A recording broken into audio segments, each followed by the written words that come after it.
و یا سیاره بختم شکستم،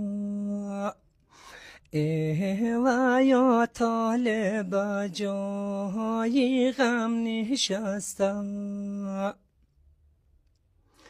ای فلک بنگر بلو ای قسمت من، کی قبالند کی راحت نشستم. یه فلک ما را مزن قلبم شکستم، غباری به کسی بر من نشستم.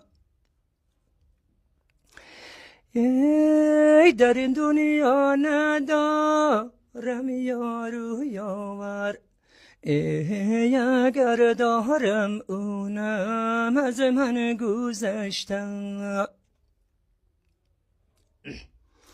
ای جوانیم بزری پول گذشتن، به شاخ خوشگمری بلبل گذشتن.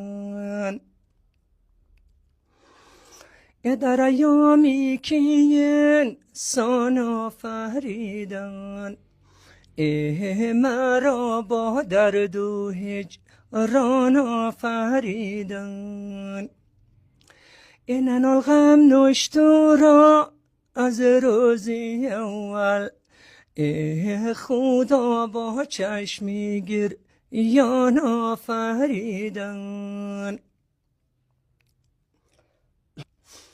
ندیدم از کسی هرگز محبت، شنیدم زخمی زبان‌ها حقارت.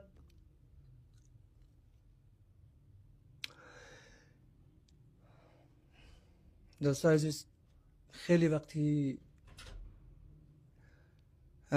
زمزمه رو منو واقعا بغض میگیره، چون واقعیتش برای سرنوشت خود میه و واقعا نمیفهم چی رقمه که ما این رقم طرز فکر دارم یا مثال هر کس شرایط از ما باشه این رقم موشه. بعضی موقع قدر ناامید میشم که انگیزه برای 5 دقیقه دیگه ندارم که من زنده مثلا یک گلاس آب برای خود بیارم. این قدر انگیزه بریم نمیمونه. بعض موقع سلم که یگان اتفاق مفته، اتفاق خوشحال کننده